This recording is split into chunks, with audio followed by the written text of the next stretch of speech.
Kali ini kita membahas mengenai pola kalimat.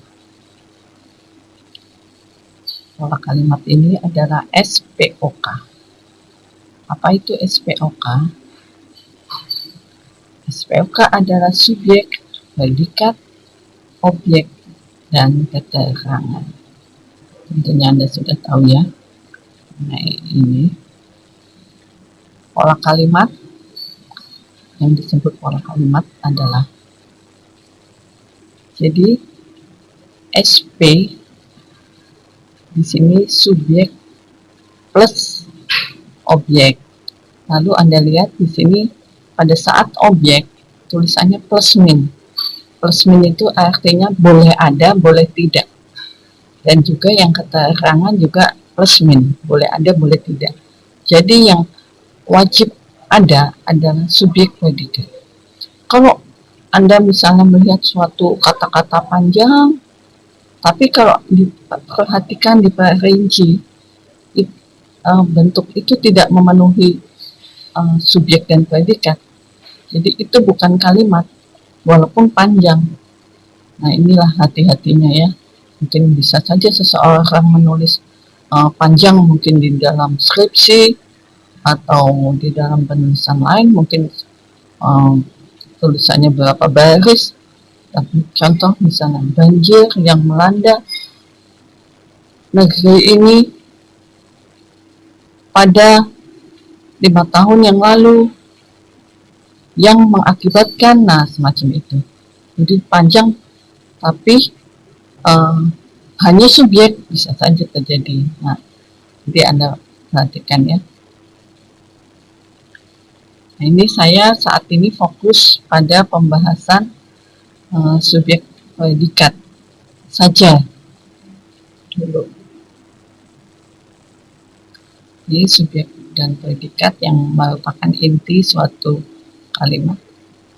Nah, kalau hanya subjeknya hanya satu dan predikatnya hanya satu, kita disebutnya kalimat tunggal.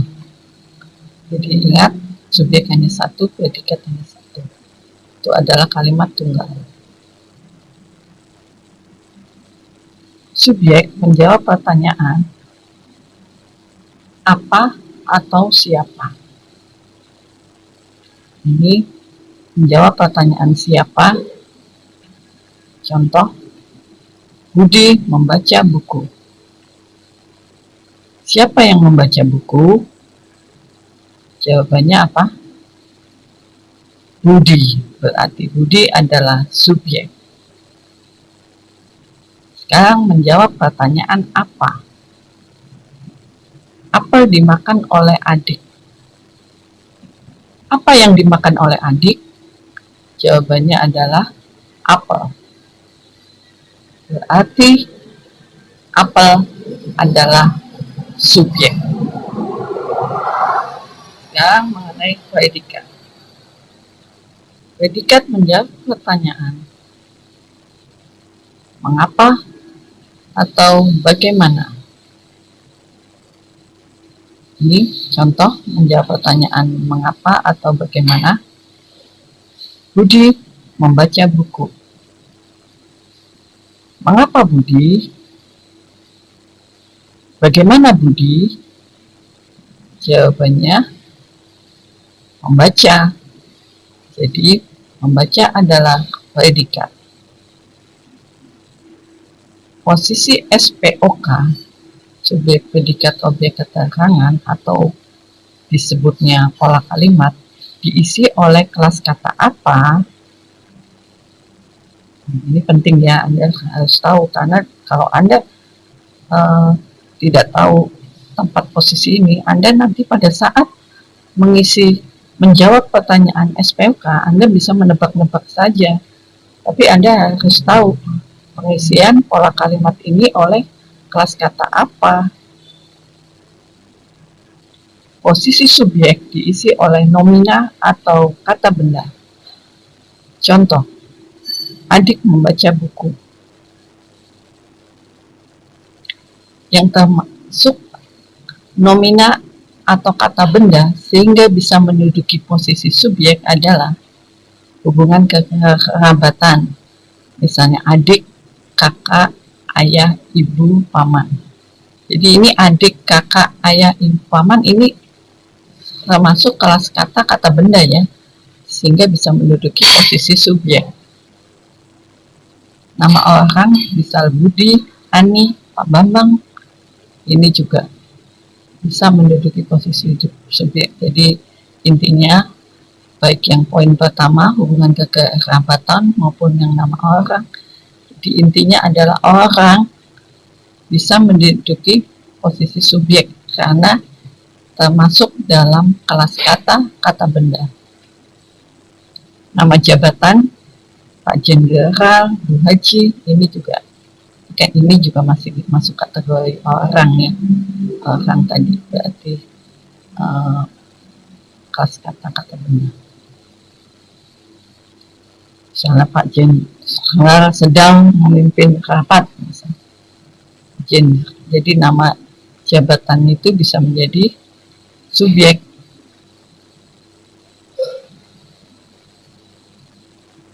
Pengubahan kata kerja atau verba dan kata sifat atau adjektiva menjadi kata benda atau nomin. Jadi kalau kata kerja tadi sudah disebutkan kan, kalau yang mengisi posisi subjek itu kata benda. Nah, kata kerja dan kata sifat kalau mau ada di posisi kata benda diubah dulu menjadi maksudnya kalau kata kerja atau verba, kata sifat, adjektiva mau menduduki posisi subjek itu diubah dulu menjadi nomina. Sebenarnya bukan hanya kata kerja dan kata sifat, bisa juga kata bilangan, tapi saya lebih fokus dalam membahas ini, saya lebih fokus ke pengubahan kata kerja atau verba, kata sifat atau adjektiva menjadi kata benda atau nomina. Jadi lebih fokus ke kata kerja dan kata sifat. Itu bisa mengisi, bisa menjadi nomina dan mengisi posisi subjek. Bila sudah diubah menjadi kata benda, bisa menduduki posisi subjek. Contoh, kata kerja diubah menjadi kata benda. Menambahkan akhiran an. Contoh, ajar menjadi ajaran. Ajar itu kata kerja, ditambahkan an, ajaran. Oh, tadi saya salah. Ajar itu kata kerja. Ajar itu kata kerja, ditambahkan an menjadi kata benda. Menambahkan awalan pe dan akhiran an. Contoh, didik. Didik itu kata kerja, tapi diberikan akhiran pe an menjadi pendidikan. Jadi kata benda, dan kalau sudah kata benda bisa menjadi subjek ya. Jadi kalau sudah menjadi kata benda, nah ini seolah-olah Anda masih ini kelas kata apa ini. Nah, kalau Anda melihat seperti pendidikan, oh ini kata benda, berarti ini subjek gitu ya. Dan harus ingat yang sudah ada pean ini sudah bentuknya kata benda, jadi bisa menjadi subjek. Nah, ini contoh kata dasar makan, lalu ditambahkan an, jadi makanan, sehingga menjadi kata benda. Lalu baca, lalu kata kerjanya membaca, lalu kata dasar tadi, baca tadi, kata dasar baca tadi ini, kata dasar baca tadi diberikan akhiran an menjadi bacaan, sehingga menjadi kelas kata benda. Didik, kata dasar didik, kalau menjadi kata kerjanya mendidik, diberikan akhiran peran menjadi pendidikan, menjadi kata benda. Kata dasar asuh, kalau kata kerjanya mengasuh, diberi akhiran an menjadi asuhan, jadi kata benda. Atau pengasuhan juga kata benda, ini ditambahkan peran. Lalu kata dasar ajar, kata kerjanya mengajar diberi akhiran an menjadi, oh ya, kata kerja mengajar bisa, mengajari bisa, mengajarkan bisa, belajar bisa, ya, untuk kata kerja. Jadi dari kata dasar aja kata kerjanya bisa ini: mengajar, mengajari, mengajarkan, belajar.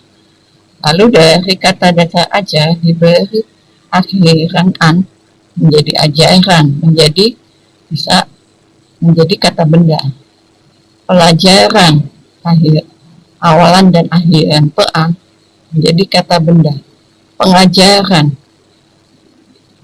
pengajaran, ini yang sebelumnya pelajaran, ini pengajaran, ini juga menjadi kata benda. Lalu ini pembelajaran, pembelajaran ini juga menjadi kata benda. Jadi kalau pembelajaran pembentukannya dari belajar, ya, belajar menjadi pembelajaran. Memang kata dasarnya adalah sama, ajar, tapi dia sudah mengalami bentukan yang lain dulu, tahap lain dulu. Ya, selanjutnya kata sifat diubah menjadi kata benda. Nah, ini jadi bisa juga selain tadi kata kerja, kata sifat juga bisa diubah menjadi kata benda. Contohnya adalah kata sifat cantik. Ini cantik diberi awalan dan akhiran ke-an menjadi kecantikan, itu menjadi nomina dan bisa menjadi posisi subjek. Sibuk juga ini kata sifat, atau keadaan, kata keadaan, kata sifat yaitu sibuk diberi ke-an, diberi ke-an menjadi kesibukan, bisa menjadi kata benda sehingga bisa menduduki posisi subjek juga kalau sudah diubah. Nah, ditambahkan awalan dan akhiran ke-an. Dua-duanya ini diberikan awalan dan akhiran ke-an. Kata bilangan juga bisa menjadi kata benda. Contoh, kata satu ditambahkan ke-an menjadi kesatuan, lalu bisa menjadi kata benda. Lalu ditambahkan per-an menjadi persatuan dan menjadi berubah menjadi kata benda pula, sehingga kedua-duanya ini menjadi bisa menduduki posisi subjek. Posisi predikat diisi oleh kata kerja, dan ini yang terbanyak, ya, terbanyak diisi, terbanyak itu predikat diisi oleh kata kerja. Misalnya sedang makan, sedang membaca, sedang menulis, jadi paling banyak itu posisi kata kerja. Nah, tapi bisa juga diisi oleh kata sifat seperti ia cantik, ia rajin, jadi ia pintar. Ini bisa diisi oleh kata sifat. Memang yang terbanyak kata kerja, tapi kata sifat juga bisa. Contoh, adik membaca buku. Ini adik subjek, membaca predikat, buku objek. Nah, ini predikatnya itu kata kerja. Ia cantik, ia subjek, cantik predikat, dan predikatnya adalah kata sifat. Sekarang objek. Kita membahas mengenai objek. Adik membaca buku. Jadi buku adalah objek. Jadi apa kelas kata untuk objek? Kelas kata untuk objek itu sama dengan kelas kata untuk subjek, yaitu apa? Yaitu kata benda. Ya. Jadi memang kelas kata subjek dengan objek itu sama-sama kata benda, tapi kita lebih banyak fokus ke subjek, karena kalau yang namanya kalimat kan wajibnya ada subjek dan predikat. Kalau objek itu kan boleh ada, boleh tidak. Jadi makanya saya lebih berfokus kepada SP atau subjek predikat. Keterangan, nah kakak pergi ke bank. Ke bank, mengapa disebut keterangan? Apa bedanya keterangan dengan objek? Contoh tadi, ini adik membaca buku. Anda lihat, adik adik subjek membaca predikat, buku ini objek. Mengapa disebut objek? Jadi kalau setelah predikat langsung bendanya, jadi Anda ingat, setelah predikat langsung benda atau langsung kata benda, jadi setelah predikat langsung kata benda, berarti itu objek.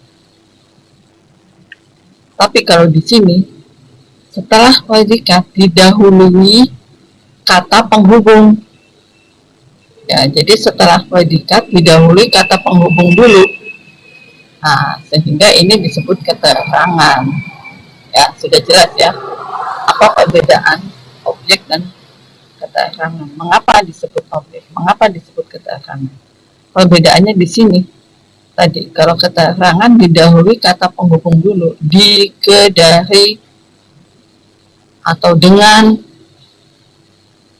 ya. Misalnya ia mengetik dengan cepat. Nah, ada kata penghubung. Jadi intinya didahului dengan kata penghubung sehingga menjadi keterangan.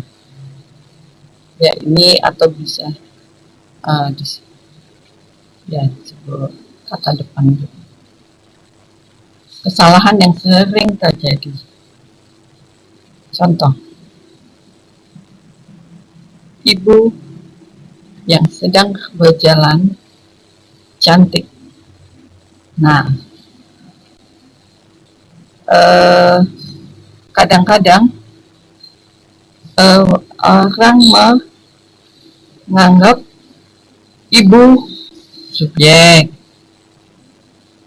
sedang berjalan predikat. Nah, ini padahal ibu subjek yang sedang berjalan masih menerangkan ibu. Jadi ini semua ibu sampai berjalan ini adalah subjek, masih subjek gitu ya. Misalnya ibu yang mana?